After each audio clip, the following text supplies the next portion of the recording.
Hi friends, this is ఆర్పి. ఈరోజు 21st December 2023. So ఈరోజు market ఎలా జరిగింది, రేపు మార్కెట్ ఎలా ఉండొచ్చు, ఇవన్నీ కూడా ఈ వీడియోలో డిస్కస్ చేద్దాం. ఈరోజు నిఫ్టీలో రికవరీ వచ్చింది. ఓవరాల్ గా మార్కెట్ లోయర్ లెవెల్లో మంచి రికవరీ తీసుకుంది. క్లోజింగ్ పాజిటివ్ గా క్లోజ్ అయింది. నిఫ్టీ 105 పాయింట్స్ పాజిటివ్ తో క్లోజ్ అయింది. అండ్ మార్కెట్ బ్రెడ్త్ కూడా పాజిటివ్ ఉంది. అడ్వాన్స్ గా 36 స్టాకులు ఉంటే డిక్లైన్ లో 15 స్టాకులు మాత్రమే ఉన్నాయి నిఫ్టీ 50లో. సో బాగా పెరిగిన స్టాక్ చూస్తే ఐఓసి, ఇండియన్ ఆయిల్ కార్పొరేషన్. సో 3.42% పెరిగింది. దాంతోపాటు BPCL, Power Grid, Britannia, HDFC bank, Hindalco, NTPC, Kotak, Reliance, LTIM, Eicher motor, SBI, Concor, Grasim ఇవన్నీ కూడా మోర్ దెన్ 1% పెరిగాయి. సో బాగా తగ్గిన స్టాక్స్ లో చూస్తే మనకి బజాజ్ ఆటో బాగా తగ్గింది. 1.86% మైనస్ లో క్లోజ్ అయింది. తర్వాత Bajaj finance, Axis bank, HCL tech, Cipla ఇవన్నీ కూడా మోర్ దెన్ 1% మైనస్ లో క్లోజ్ అయినాయి. లెస్ దెన్ 1% మైనస్ లో ఉన్నాయని కూడా Bajaj Finserv, M&M, Maruti, Reddy lab, SBI, ONGC, ICICI bank ఇవన్నీ కూడా నెగటివ్ గా క్లోజ్ అయ్యాయి నిఫ్టీలో. బ్యాంక్ నిఫ్టీ విషయానికి వస్తే బ్యాంక్ నిఫ్టీ 417 పాయింట్స్ పాజిటివ్ గా క్లోజ్ అయింది. 9 స్టాక్స్ అడ్వాన్స్ ఉంటే 3 స్టాక్స్ నెగటివ్ లో క్లోజ్ అయినాయి. సో ఈ నెగటివ్ లో క్లోజ్ అయిన స్టాక్స్ లో axis bank, Bandhan bank, ICICI bank మాత్రం నెగటివ్ గా క్లోజ్ అయితే, పాజిటివ్ క్లోజ్ అయిన స్టాక్స్ లో స్ట్రాంగ్ మొమెంటం తో క్లోజ్ అయిన స్టాక్స్ పంజాబ్ నేషనల్ బ్యాంక్, దాని తర్వాత bank of Baroda, HDFC bank, AU, Kotak, SBI ఇవన్నీ కూడా పాజిటివ్ గా క్లోజ్ అయ్యాయి. నిఫ్టీకి టెక్నికల్ లెవెల్స్ చూద్దాం. సో ఇది మనం నిన్న అనుకున్న టెక్నికల్ లెవెల్సే, పెద్ద మార్పులు ఏం లేదు. కాకపోతే నిన్న మీరు గమనించి ఉండొచ్చు 21,025 మనకి టెక్నికల్ గా మంచి సపోర్ట్ ఏరియా అనుకున్నాం. సో ఈ రోజు ఓపెనింగ్ 21,025 కి దగ్గరలోనే ఓపెన్ అయింది. ఈరోజు ఓపెనింగ్ ప్రైస్ చూస్తే 21,033. సో అక్కడ ఓపెన్ అయిన తర్వాత కొంత డౌన్ కు వెళ్ళిన తర్వాత రికవరీ స్టార్ట్ అయింది. రికవరీ అయిన తర్వాత స్ట్రాంగ్ మొమెంటం చూసాం. ఎప్పుడైతే ఇక్కడ సపోర్ట్ తీసుకొని మొమెంటం అప్ సైడ్ వెళ్ళిందో ఇంకా పెద్దగా డౌన్ సైడ్ కి మనం చూడలేదు. డే అంతా కూడా కొంత పాజిటివ్ టెరిటరీలోనే క్లోజ్ అయింది. సో క్లోజింగ్ వచ్చేసరికి 21,255. సో ఎప్పుడైనా ఒక సపోర్ట్ లెవెల్ దగ్గర మనం ఇలా గ్యాప్ డౌన్ వచ్చి సపోర్ట్ లెవెల్ దగ్గర సపోర్ట్ తీసుకుంటే అది ర్యాలీ ఉండే అవకాశం ఉంటుంది. సో ఇట్లాంటి ట్రేడ్ చేసేటప్పుడు మనం ఒక్కసారి మీరు లోయర్ టైం ఫ్రేమ్ చార్ట్ లో చూస్తే మీకు క్లియర్ గా అర్థమవుతుంది. సో ఇది 15 మినిట్స్ చార్ట్. ఇక్కడ 21,025 మనం వేసుకున్న లెవెల్. సో ఎప్పుడైతే ఇట్లాంటి లెవెల్ దగ్గర ఇది ఓపెనింగ్ ప్రైస్ వచ్చిన తర్వాత ఒక బుల్లిష్ క్యాండిల్ వచ్చింది అనుకో, 15 మినిట్స్ టైం ఫ్రేమ్ లో ఒక బుల్లిష్ క్యాండిల్ వచ్చి ఈ బుల్లిష్ క్యాండిల్ హైని బ్రేక్ చేస్తే అది మనకి మంచి ఎంట్రీ పాయింట్ అవుతుంది. ఎందుకంటే మనకి స్టాప్ లాస్ చిన్నగా ఉంటుంది. సో ఇది బ్రేక్అవుట్ లెవెల్. సో ఈ బ్రేక్అవుట్ దగ్గర మనం ట్రేడ్ చేసుకుంటే ఇక 2176 మన స్టాప్ లాస్, ఆ లో దగ్గర మన స్టాప్ లాస్ ఉంటుంది. ఏదైతే ఫస్ట్ 15 మినిట్స్ క్యాండిల్ ఉందో ఇది మన స్టాప్ లాస్ లాగా పెట్టుకొని ట్రేడ్ చేసుకుంటే ఇంట్రాడేలో కూడా డీసెంట్ మొమెంటం ఇచ్చింది. ఎందుకంటే మనం గతంలో అనుకున్న రెసిస్టెన్స్ లెవెల్ ఏది 21,239. ఇది వీక్లీ పివోట్ లెవెల్. ఇది మనం రెసిస్టెన్స్ లెవెల్ అనుకున్నాం. మనం డైలీ చార్ట్ లో కూడా నిన్న వీడియోలో కూడా ఈ level resistance కున్నాం.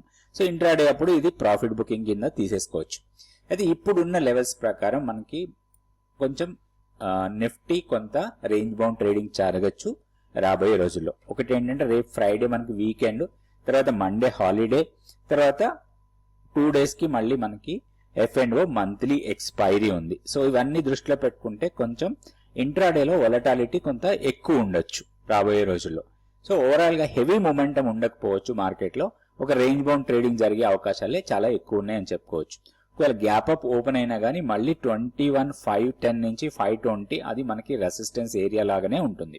So down side లో ఇప్పుడున్న లెవెల్స్ ప్రకారం మళ్ళీ 21,025 మనకి టెక్నికల్ గా సపోర్ట్ ఉన్న ఏరియా. మన కీ లెవెల్ లో మాత్రం ఎలాంటి మార్పు లేదు. నెక్స్ట్ బ్యాంక్ నిఫ్టీ చూద్దాం. సో బ్యాంక్ నిఫ్టీ కూడా ఆల్మోస్ట్ సిమిలర్ ప్యాటర్న్. ఇది మనకి సపోర్ట్ లెవెల్ అనుకున్నాం 47,225. ఇది బ్రేక్ అయితేనే 46,860 అనుకున్నాం. ఈరోజు లో చూస్తే మనకి 46,920. సో అది మనకి లోయర్ లెవెల్లో సపోర్ట్ తీసుకొని ఈ ఎప్పుడైతే 47,225 ని క్రాస్ చేసిందో దాని తర్వాత స్ట్రాంగ్ మొమెంటం చూసాం మనం. సో అప్ సైడ్ మనకి 47,840 దగ్గర క్లోజ్ అయింది. లోయర్ లెవెల్ నుంచి స్ట్రాంగ్ రికవరీ అనుకోవచ్చు మనం. సో ఇప్పుడు మనకి హైయర్ లెవెల్లో 48,500 అగైన్ రెసిస్టెన్స్ పాయింట్ లాగానే ఉంటుంది. 48,000 ని మనం పెద్దగా కన్సిడర్ చేయాల్సిన అవసరం లేదు. ఎందుకంటే ఇప్పుడున్న డేటా ప్రకారం చూసినా గానీ 48,500 హ్యూజ్ కాల్ రైటింగ్ ఉంది. టెక్నికల్ రెసిస్టెన్స్ ఏరియా కూడా అదే. సో ఇమీడియట్ గా కొంత రెసిస్టెన్స్ ఇవ్వచ్చు 48 ఆర్ 4850 లెవెల్స్ లో, 48,000 నుంచి 48,100 ఆ ప్రాంతంలో. బట్ ఓవరాల్ గా మాత్రం ఒక రేంజ్ బౌండ్ ట్రేడింగ్ జరగచ్చు. ఇప్పుడు కూడా మనకి సపోర్ట్ లెవెల్ ఇదే 47,225 అండ్ మన కీ లెవెల్లో ఎలాంటి మార్పు లేదు. నెక్స్ట్ మనం ఫ్యూచర్స్ యాక్టివిటీ ఒకసారి చూద్దాం. స్టాక్ ఫ్యూచర్స్ లో ఈ రోజు యాక్టివిటీ, ఈ రోజు బాగా పెరిగిన స్టాక్స్ అనుకోవచ్చు. ఓపెన్ ఇంట్రెస్ట్ బాగా పెరిగిన స్టాక్స్, ఫ్యూచర్స్ లో ఓపెన్ ఇంట్రెస్ట్ పెరిగిన స్టాక్స్ చూస్తే కోరమండల్ 2% ప్రైస్ పెరిగింది, బట్ 24% ఓపెన్ ఇంట్రెస్ట్ పెరిగింది.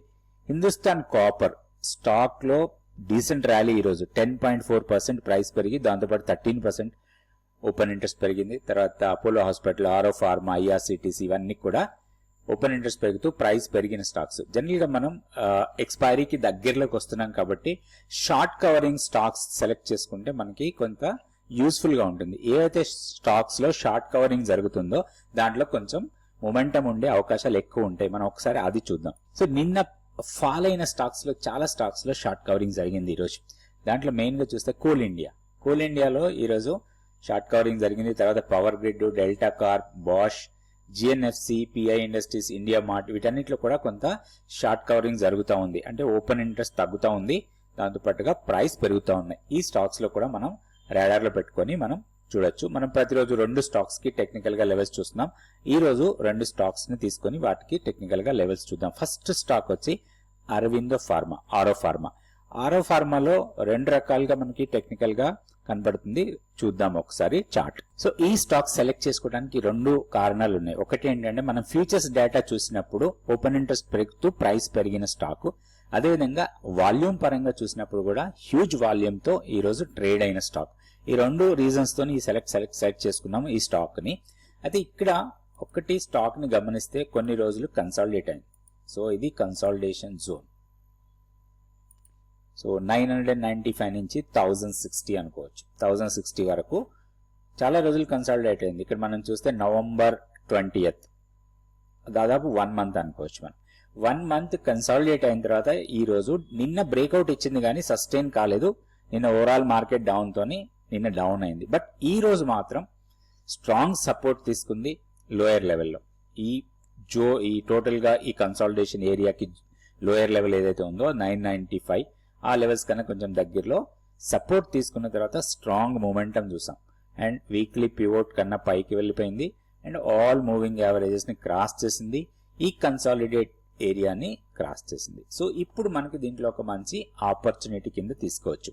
వన్స్ ఈ రోజు హైని కూడా క్రాస్ చేస్తే మాత్రం నెక్స్ట్ మనకి ఇక్కడి నుంచి దాదాపుగా 100 నుంచి 150 రూపీస్ వరకు అప్ సైడ్ కి వెళ్లే అవకాశాలు ఉంటాయి. సో ఇక్కడ ఒకటి ఏంటంటే మనకి ఒక హర్డిల్ ఇప్పుడు కన్నా కూడా కొంత పుల్ బ్యాక్ లో తీసుకుంటే బెటర్.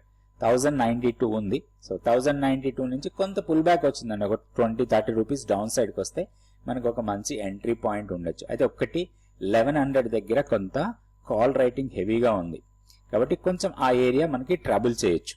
అండ్ లోయర్ లెవెల్లో మనకి 1020 కన్నా కింద క్లోజ్ అయితేనే కొంత బేరిష్నెస్ రావచ్చు దీంట్లో, ఆర్ మళ్ళీ కన్సాలిడేట్ కావచ్చు. కాబట్టి అది మన స్టాప్ లాస్ లాగా పెట్టుకొని ఒక 100-150 పాయింట్స్ అట్లా అప్ సైడ్ కి వస్తే దీంట్లో ప్రాఫిట్ బుక్ చేసుకోవచ్చు. ఇది ఆరో ఫార్మా. ఇంకొక స్టాక్ కూడా చూద్దాం. ఈ స్టాక్ వచ్చి AU small finance bank, AU bank symbol. So ఈ రోజు 1.48% ప్రైస్ పెరిగింది వాల్యూమ్ తో పాటు.